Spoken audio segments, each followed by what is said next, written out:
beginning, there was nothing. Nothing but the silence of an infinite darkness. But the breath of the Creator fluttered against the face of the void, whispering, "Let there be light." And light was. If you wanted to put together an account of exactly what happened from the moment of creation until the flood, you would have to go to Genesis. Genesis would tell you that God creates the heavens and then the earth, and then eventually man gets wiped out by this giant flood.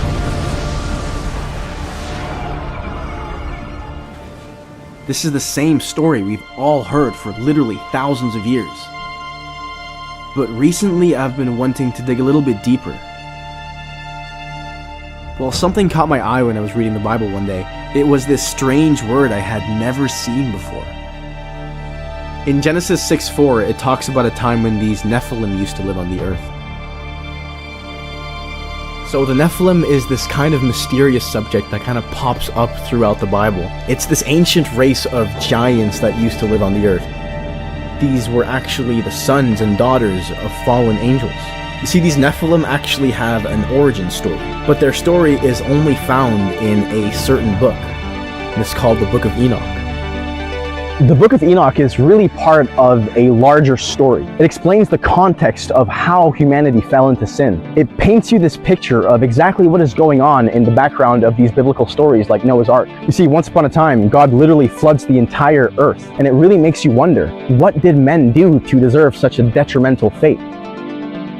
You see, I suspect we've overlooked something, a major detail which ultimately led to the drowning of an ancient world. I truly believe something huge happened 4,500 years ago, something which has left mysterious traces all over the world. Life before the flood is kind of a mystery to us. You see, before this great flood of epic proportions, there still lived a whole civilization on the earth, but it was the earth itself that was a much, much different place.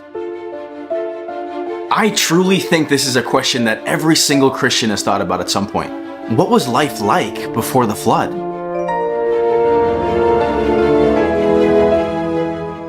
Right after Adam and Eve get kicked out of the Garden of Eden, they find this mountain in this land called Elda. After finding a cave there, Adam consecrates that cave to be their house of prayer. He actually ends up naming this place the Cave of Treasures. Now, this mountain would be where God's people would reside. It was the holy dwelling place for Adam and his descendants. But when Cain ends up killing Abel, Cain gets kicked down from this mountain.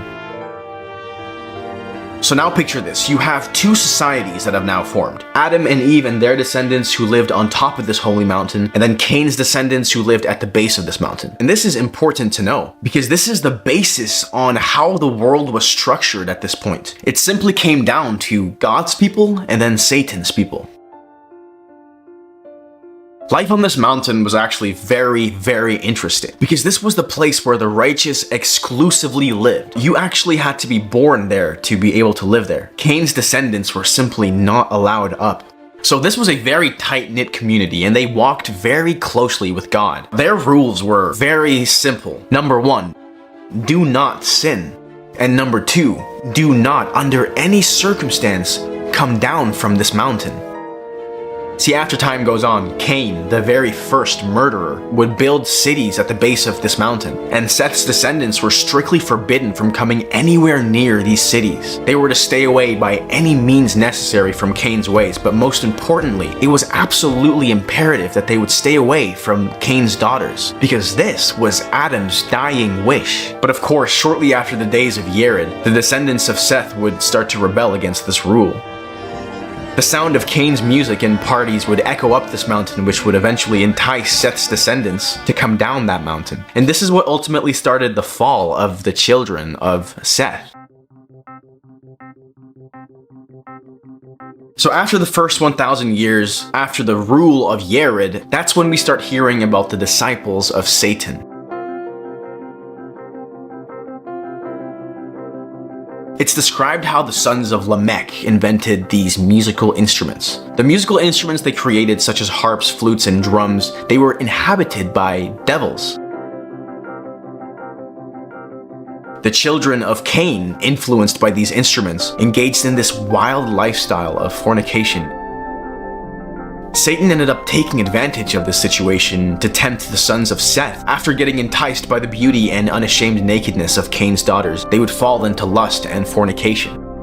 You see, over time, more of the sons of Seth would join the sons of Cain, leading into further corruption. They had erected images and brass idols for their false gods, and they were all practicing all kinds of evil. The sons of Seth still went down to this camp of the children of Cain, and when they tried to return to this holy mountain, they would find out that they actually can't.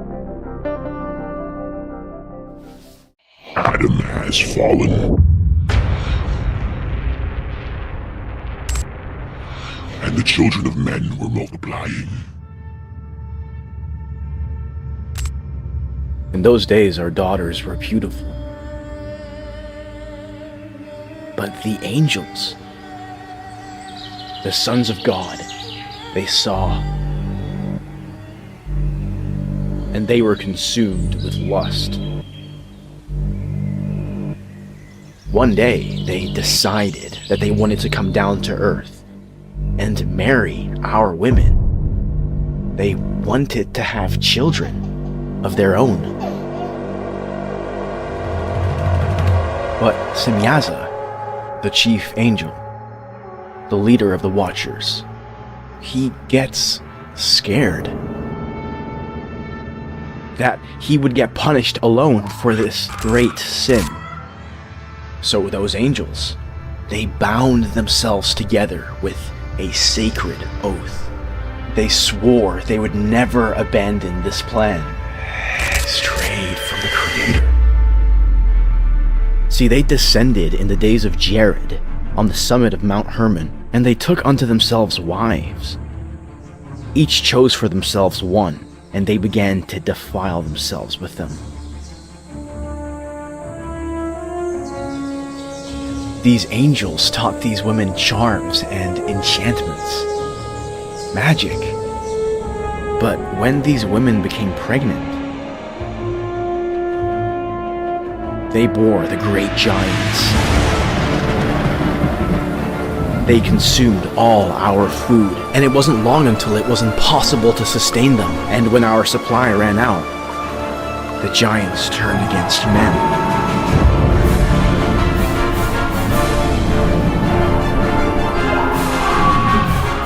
They devoured us like beasts. They sinned against our birds and beasts. The whole earth was corrupted.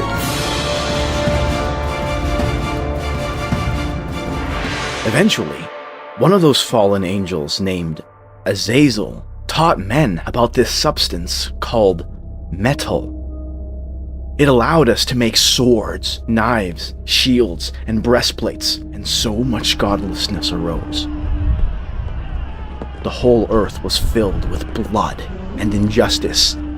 So the archangels, Michael, Uriel, Raphael, and Gabriel, they saw the cries of earth, who accused Semyaza for mingling with earthly women, leading to the birth of the great giants. Then the Creator, the Holy and Great One, spoke, and he sent the angel Uriel to the son of Lamech. He told him, Go to Noah and tell him to hide himself. Reveal to him the end that is approaching, that the whole earth is about to be destroyed, and a great flood is about to come. Tell him how he can escape, so his seed alone can be preserved. Then the Creator spoke to the angel Raphael. Bind Azazel, hand and foot, and then make an opening in the desert and throw him inside. Then hurl jagged rocks upon him and cover him with darkness. Let him stay there forever. He will be cast into the fire on the day of judgment. You see, the whole earth was corrupted through the works that were taught by Azazel. To him ascribe all sin. Destroy the children of fornication and the children of the Watchers. Turn them against one another, so they may destroy each other in battle. They will not have a life. The Creator then said to Michael, Go, bind Semyaza and his associates who have defiled themselves with women. Let them witness the destruction of their children. Bind them for 70 generations, deep within the valleys of the earth, until the day of judgment. In those days they will be led off into the abyss of fire, to be tormented forever and ever. Only then will the whole world be cleansed. One day, I, Enoch, was blessing the Lord of Majesty and the King of the Ages, until this holy angel called out to me and said, "Enoch, go and tell the watchers who have left the high heaven that they brought a great destruction here on the earth, that they will not obtain peace nor forgiveness for their sin, and as much as they may love their children, God says they will witness their utter destruction." I went and said, "Azazel, a severe sentence has been passed against you, and you shall not obtain peace. Because of the things you have taught humanity, the sin and the godlessness, God will no longer tolerate you, and he will no longer hear your requests." Then I went and spoke to the watchers together, and they were afraid. Fear and trembling absolutely seized them. So they urged me to write up a petition on their behalf so that they might obtain forgiveness. And I actually wrote out their petition. I prayed in regard to their spirits and their deeds individually. I asked the Creator if he would forgive the watchers anyways, but that night, a dream came onto me. It was this vision where this voice told me to reprimand the watchers. It was a clear sign that their petition had been denied. See, when I woke, I returned to them. They were all sitting gathered together, weeping, with their faces covered, but I still proceeded to recount the visions I had in my sleep. I began to speak the words of righteousness, a great reprimand of the heavenly watchers. "I wrote out your petition, and in my sleep I saw that your petition was not granted to you. God says that throughout all the days of eternity, no, your petition will not be granted for you. God says that from this day forth, you will not ascend into heaven for all of eternity, and you will remain here and be bound until the end of the earth, but not until you have seen the destruction of your beloved sons. There shall be no such thing as heaven or a giant." Now, in the vision, I was summoned with this mist, and it lifted me upwards into heaven. I was brought before the Creator himself, in a spectacle of fire and lightning. He told me, Enoch, go say to the watchers who have sent you to intercede for them, tell them that you should intercede for men and not men for you. Why did you leave the high, holy, and eternal heaven to lay with women? You were spiritual beings. You have an eternal life. You are immortal. Your dwelling place is in heaven, and this is why I did not appoint wives for you. You have defiled yourselves with the daughters of men. Now, these giants, who are produced from spirit and flesh, they will have to remain here on earth. And here they will be called evil spirits, the spirits of the giants, your children. They will afflict, oppress, destroy, attack, and work destruction here on earth until the very day of judgment. See, you watchers had been in heaven, but not every mystery was revealed to you yet. You only knew the worthless ones, which you made known to these women. And through these mysteries, humanity committed many sins. So to you, God says, you shall have no peace. After the fallen angels come down from heaven, the whole world would plunge into absolute chaos. In the book of Enoch, these angels would reveal these heavenly secrets. So today, my question is, what exactly did the fallen angels even teach? At the very top of this iceberg is Semyaza. He was the highest in command, the leader angel over all 200 of his associates. Once he landed on Earth, he would teach enchantments and root cuttings. This is all that is said in the Book of Enoch, but let's analyze this idea of enchantments and root cuttings. Enchantments in ancient times referred to the ability to use words, gestures, or rituals to invoke supernatural power. This could be done with spells, which by definition is a word or a group of words thought to have magical power. It could also have been through charms, which would have been magical objects, like a necklace or a bracelet, even a symbol. Now, you're probably wondering, what are root cuttings? Well, it seems like this would have been the use of plants for magical or medicinal purposes. See, in ancient times, people believed that certain roots and herbs had mystical or simply healing properties, but it was also known that these herbs control certain forces. This would have been herbal magic. Now these are the chief angels, who are just lesser leaders. Barakiel taught astrology, which is the study of celestial bodies. Now celestial bodies can be stars, planets, or other heavenly things. But the belief here is that these objects have influence on human affairs. This would be what we now call horoscopes, which is using the position of the stars and the planets to predict events or to gain insight into the future. Nowadays, we even have astrological charts, which claims to be able to foretell personality traits or even life events simply based off of the positions of celestial bodies at the time of their birth. See, the whole idea here is that the planets have influence on the fate of individuals, nations, and the natural world. But how does it work? Well, the main component in this teaching claims that people are divided between these 12 zodiac signs, which are based on the sun's position relative to the constellations. Each person would have their own zodiac sign, which dictates certain things like personality traits, and even what that person's future would look like.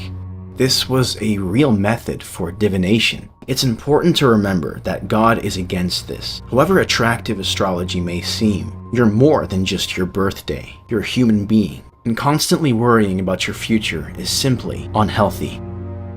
Kokabiel taught the constellations, star patterns, and their movements. This would have also had something to do with divination. Interestingly, many ancient structures align with certain celestial bodies. For example, the Great Pyramid of Giza aligns perfectly with the stars in Orion's belt, which shows this advanced knowledge of what goes on in our skies. Eremos taught the resolving of enchantments. Resolving likely refers to the counteracting or undoing of enchantments or magic spells. This could include practices like exorcism, neutralizing spells, or ways to undo a certain spell cast by another.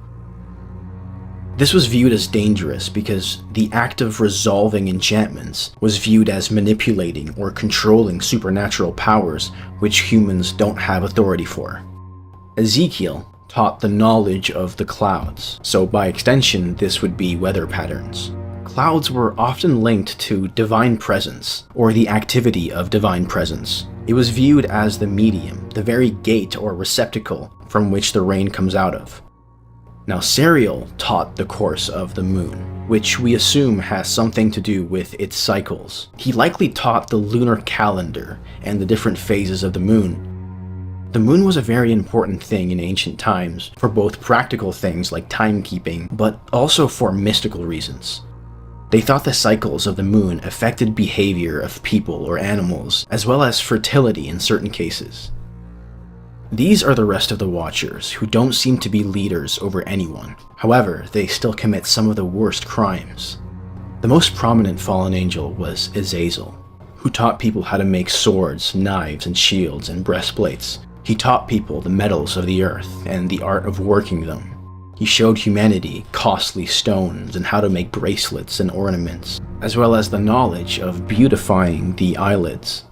He showed humanity how to color things, and although this doesn't seem so bad on the surface, through this knowledge, he caused many to sin, and many fell through violence. Gadriel is a very mysterious figure. He's only mentioned briefly in the Book of Enoch. And of course, we have to be careful to not just believe anything we hear, but according to the Book of Enoch, Gadriel led astray Eve.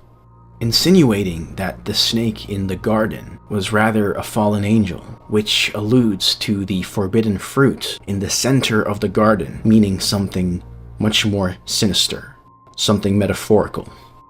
He also shows the children of men all the blows of death. Penemu taught the children of men the bitter and the sweet. He teaches them all the secrets of their wisdom, instructing mankind to write on ink and paper, which, according to the Book of Enoch, caused many to sin from eternity to eternity, and until this day. Casdasia showed the children of men the wicked smitings of the spirit. This was likely the knowledge of summoning spirits or demons. It also explains how he taught the smitings of the soul, which he calls snake bites. It's very unclear what this even means, but he also taught the smitings of the embryo in the womb, that it may pass away. Arachiel taught the signs of the earth, which can be interpreted as magic or divination of the natural kind, but I argue that this could also be associated with the geological features or earthly events, like earthquakes. Either way, this would have been knowledge on the physical nature of the earth. Shamasiel taught the signs of the sun. The sun was often considered this divine force and was believed to have certain magical properties, but this was unlocked by understanding solar cycles, solstices, and eclipses, which were all important for things like timekeeping or agriculture, but a lot of the time it was for spiritual or magical practices. Now, what's very clear is that the fallen angels knew what they were doing, and they knew that it was wrong. But what confuses me is how they didn't anticipate the cosmic punishments that would follow. The biggest sentence was given to Azazel, who had taught humanity so much violence. He was bound in this desert named Dudael, and all the other fallen angels are imprisoned in the earthly valleys to await eternal fire. I think this is a reminder of who God is. It's an example of what happens to those who follow their bodily lusts to no end. It's a warning to all who try to exalt themselves in the place of God. Lady, the whole world was filled with their magic, which they taught to mankind. Men had turned to unashamed violence, making swords out of metals which bred nothing but bloodshed. And women had turned to sorcery and laying with the angels, which birthed an entire race of giants, the Nephilim. You see, the fallen angels exploited the fruitfulness of the earth. They experimented with all kinds of fruits and trees, consuming almost everything. After all, they needed to feed their own sons, the great giants. You see, these beings were never satisfied. They were always hungry, and we actually tried to keep feeding them, but our food was simply running out. Humanity was already suffering greatly, until one day, this rumor had started to spread. Apparently, the angels were taking advantage of various creatures by performing all sorts of unnatural acts upon beast, animal, and then humanity itself. And they did it by force.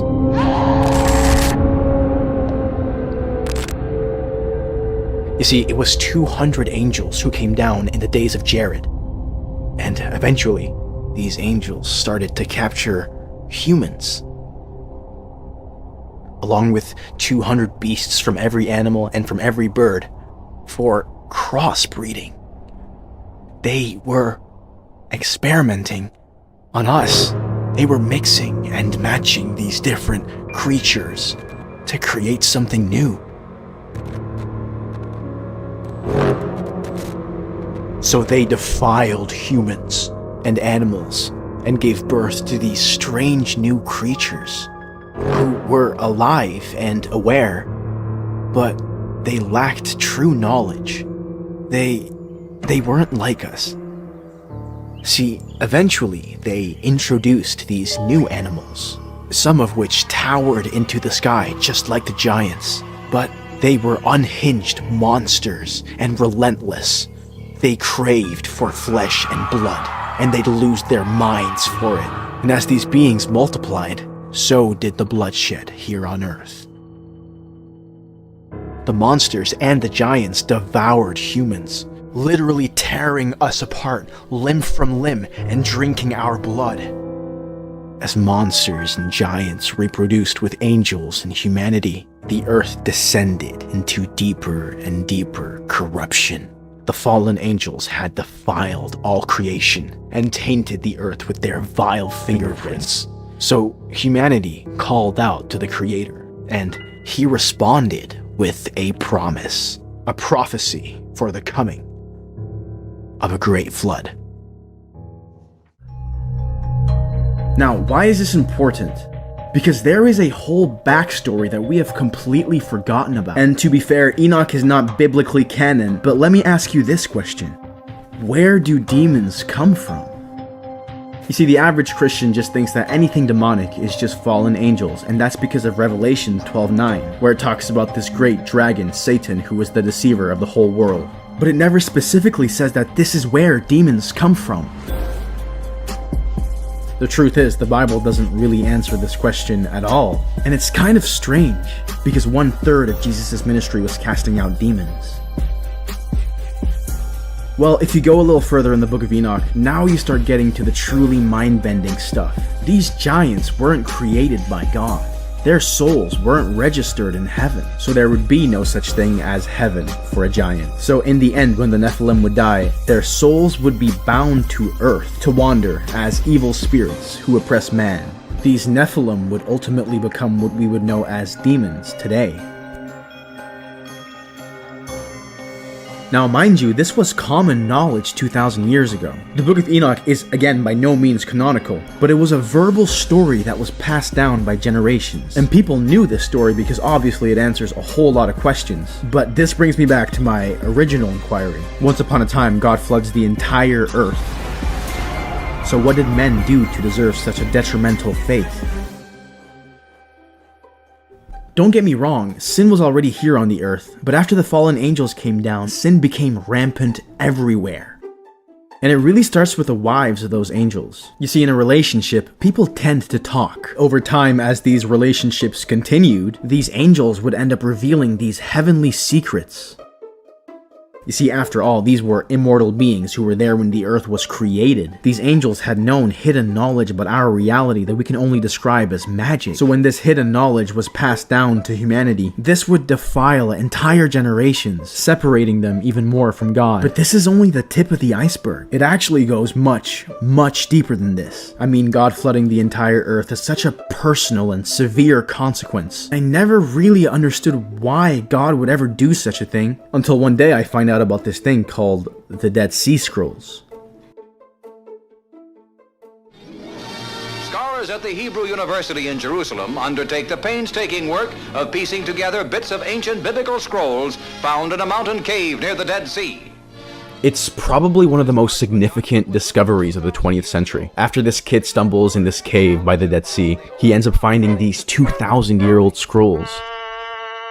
These scrolls contained a whole variety of ancient writings, but what really captivated archaeologists was the biblical texts. See, eventually, as they look through these different scrolls, they end up finding this most interesting book. It's literally, no joke, called the Book of Giants. And the reason this book is so curious is actually not because of its name, but because it actually gives us a look into what exactly was happening before the flood.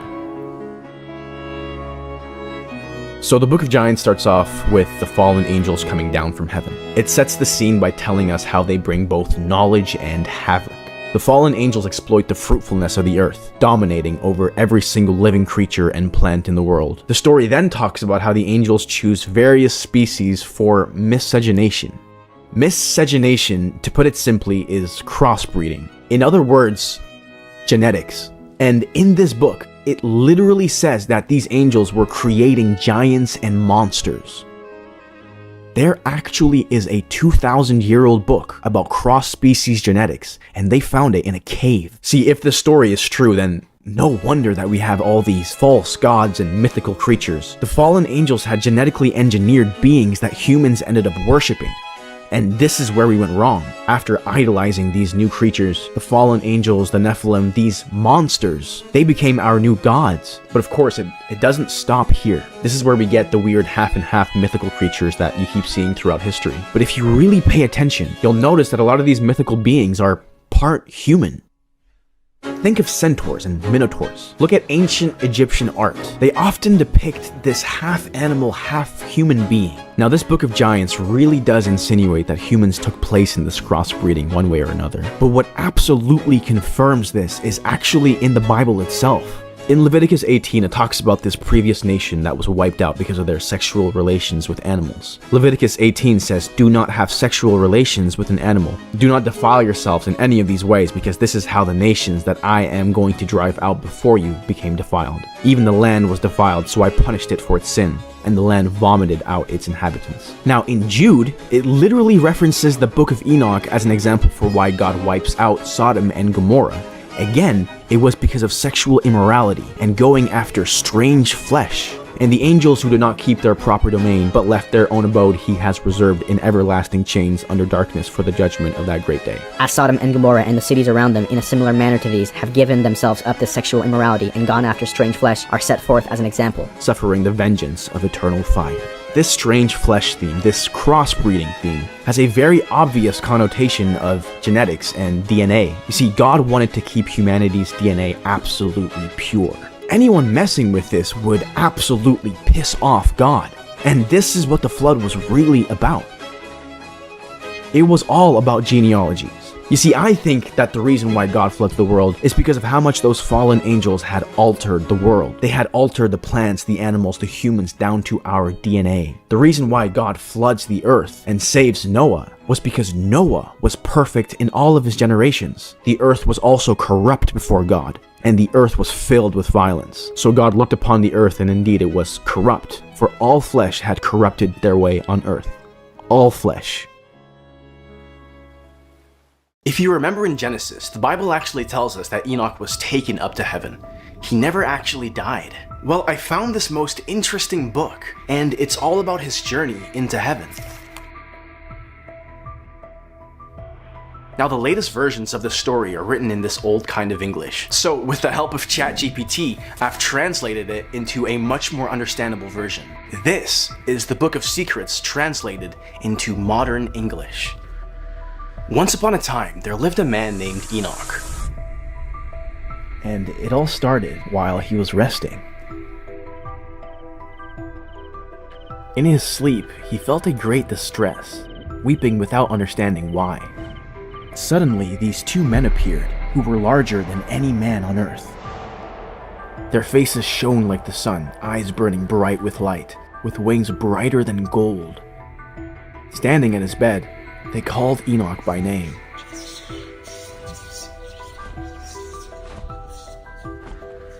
The men reassured him, saying the eternal God had sent them.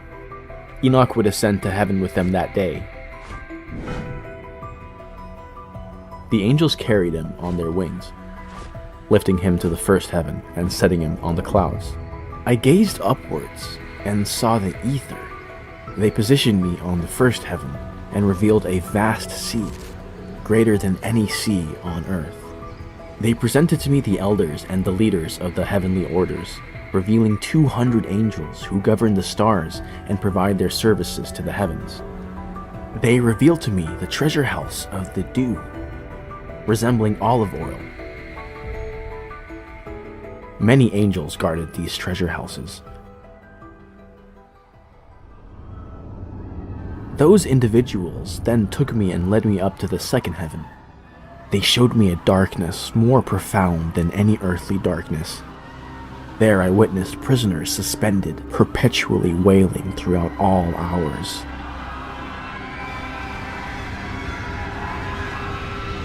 I inquired with the men besides me.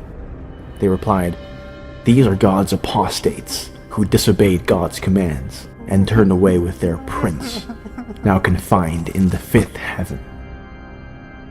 I felt a great pity for them. They greeted me and said, "Man of God, pray for us to the Lord." But I responded, "Who am I, a mortal, to pray for angelic spirits?" who will pray for me?" The men then took me to the third heaven, where I beheld a unprecedented goodness of produce.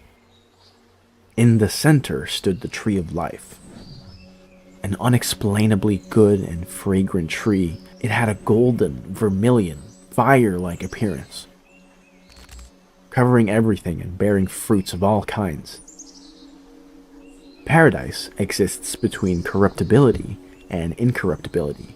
The righteous who endure offenses, those who walk faultlessly before the Lord, for them this place is prepared for an eternal inheritance. The men then led me to the northern side, revealing a dreadful place with various tortures. It was dark and unilluminated, with this constant fire.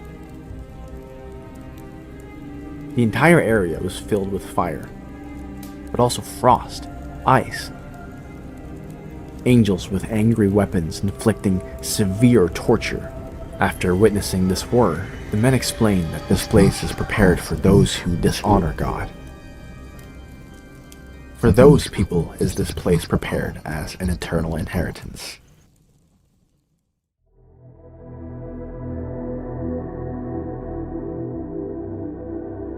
The men then led me to the fourth heaven, revealing the successive movements and rays of light of the sun and moon. I observed their movements, compared their lights, and noted that the sun's light is greater than the moon's. It has no rest, continuously moving day and night.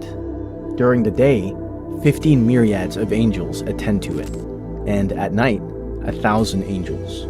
I witnessed other flying elements of the sun and named phoenixes and shalkidri. They are 900 measures in size, having wings like angels, and accompanying the sun.